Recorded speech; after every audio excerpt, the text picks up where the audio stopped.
আমি ঢাকা বিশ্ববিদ্যালয়ের একজন শিক্ষক।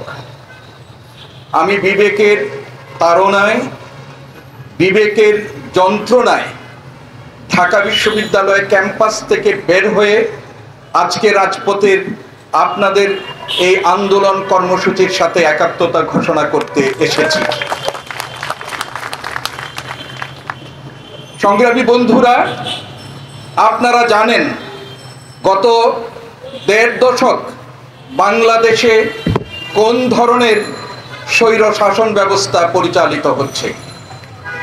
এই স্বৈর শাসন ব্যবস্থার নানা অগণতান্ত্রিক বিধি ব্যবস্থার বিরুদ্ধে এই দেশের গণতন্ত্র মনা মানুষ যখন কোনো প্রতিবাদ আন্দোলন করতে যায়, তখনই তারা এই আন্দোলনকে ভিন্ন খাতে প্রবাহিত করার জন্য তারা এই আন্দোলনকারীদেরকে মুক্তিযুদ্ধের চেতনা বিরোধী রাজাকার হিসাবে ট্যাগ দিয়ে তাদের অশুভ রাজনৈতিক ফায়দা তারা হাসিল করতে চায়। চলমান কোটা আন্দোলন এবং আপনারা জানেন একই সাথে 36টি পাবলিক বিশ্ববিদ্যালয়ের শিক্ষকরাও তাদের ন্যায্য দাবিতে আন্দোলন পরিচালনা করছে।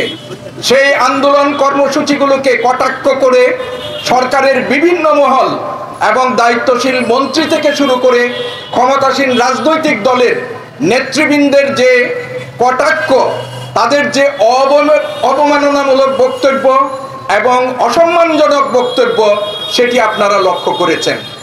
এবং আপনারা সর্বশেষ গত 14ই জুলাই মাননীয় প্রধানমন্ত্রী, যিনি তার সাংবাদিক সম্মেলনে এই ছাত্র এবং শিক্ষকদের যৌক্তিক আন্দোলনকে নিয়ে তিনি যখন কটাক্ষ করেছেন, অসম্মানজনক বক্তব্য রেখেছেন, আমরা কিন্তু বিস্মিত হইনি।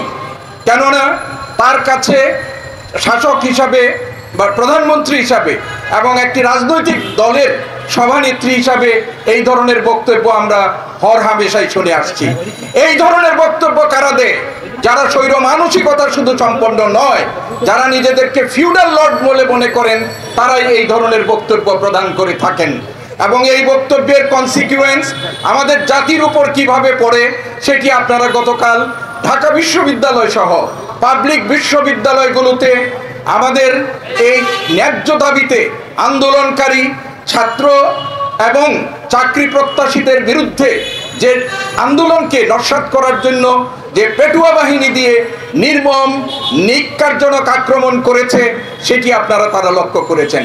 আমি শিক্ষক হিসাবে, আমি একজন অভিভাবক হিসাবে আমার ছাত্রদেরকে নিরাপত্তা দানের যে আমি ব্যর্থ হয়েছি, সেই জন্য আমি নিজেকে ধিক্কার জানাচ্ছি। সংগ্রামী বন্ধুরা, ঢাকা বিশ্ববিদ্যালয় সাদা দল আমরা ইতিমধ্যে এই কোটা আন্দোলন যারা পরিচালনা করছেন তাদের যৌক্তিক দাবিকে আমরা আনুষ্ঠানিকভাবে সমর্থন জানিয়ে তাদের সাথে আমরা আমাদের মনস্তাত্ত্বিক অবস্থান তাদের ঘোষণা করেছি। গতকাল যে ঘটনাটি ঘটেছে, সেই ঘটনার পরিপ্রেক্ষিতে আজকে আমরা আমাদের ক্যাম্পাস ছেড়ে এসে রাজপথে যারা এই আন্দোলন কর্মসূচি ঘোষণা করেছেন, যারা নাগরিক প্রতিক্রিয়া ব্যক্ত করেছেন, তাদের সাথে আমরা একত্রতা ঘোষণা করছি। আমি শিক্ষক হিসাবে, একজন ছাত্রের অভিভাবক হিসাবে আজকের সংগঠকদেরকে আমি ধন্যবাদ জানাতে চাই। আমার কমিউনিটির পক্ষ থেকে, আমার নিজের পক্ষ থেকে আপনারা যে সাহসী উদ্যোগ নিয়েছেন। আপনি একটু আগে আমার বিপুল বক্তব্য রেখেছেন যে সারা বিশ্ববিদ্যালয়ে ছাত্র সমাজ তাদের ন্যায্য দাবির আদায়ের জন্য যে সমস্ত কর্মসূচিগুলো গ্রহণ করবে, আমরা আপনাদেরকে বিনীতভাবে অনুরোধ করছি আপনারা এই ন্যায্য দাবির প্রতি, আমরা কোনো অন্যায্য দাবির কথা বলছি না, ন্যায্য দাবির প্রতি আপনারা সমর্থন জানাবেন, তাদেরকে এই আন্দোলন কর্মসূচিতে সহযোগিতা করবেন। আমি ধিক্কার জানাচ্ছি গতকাল রাতে সংগঠিত জাহাঙ্গীরনগর বিশ্ববিদ্যালয়ের আমাদের এই ছাত্র এবং শিক্ষকদের উপর ন্যাক্কারজনক আক্রমণের জন্য। ইতিহাস বিভাগের অধ্যাপক এলাহি, লুৎফুল এলাহি, তিনি একজন শহীদ মুক্তিযোদ্ধা পরিবারের সন্তান।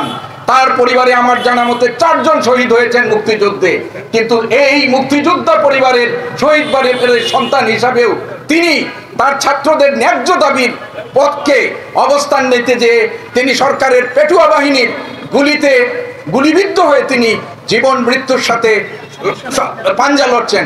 আমি আজকে এই বক্তব্য থেকে আমি তার প্রতি শ্রদ্ধা জানাচ্ছি, তাকে আমরা স্যালুট জানাচ্ছি। আমরা যারা পারিনি, তিনি যেটি করেছেন তাকে এই দৃষ্টান্ত অনুসরণ করে আমাদের সহকর্মীরাও এগিয়ে যাবেন সেই প্রত্যাশা করছি। এবং গোটা সংস্কার সহ আমাদের যে সমস্ত গণতন্ত্র পুনরুদ্ধারের ন্যায্য দাবিগুলো নিয়ে এই দেশে আন্দোলন পরিচালিত হচ্ছে, সেই আন্দোলনে যত বাধাই আসুক, পরিশেষে এই আন্দোলন দিন শেষে বিজয়ী হবে সেই আশাবাদ ব্যক্ত করছি। আমাদের ছাত্র এবং শিক্ষকদের উপর যারা আক্রমণ পরিচালনা করছেন তাদেরকে দৃষ্টান্তমূলক শাস্তির আওতায় আনার দাবি জানিয়ে এবং এই যৌক্তিক এবং ন্যায্য দাবির প্রতি আবার সংহতি জানিয়ে এই আজকের সংগঠকদেরকে ধন্যবাদ জানিয়ে আমার বক্তব্য শেষ করছি। ধন্যবাদ।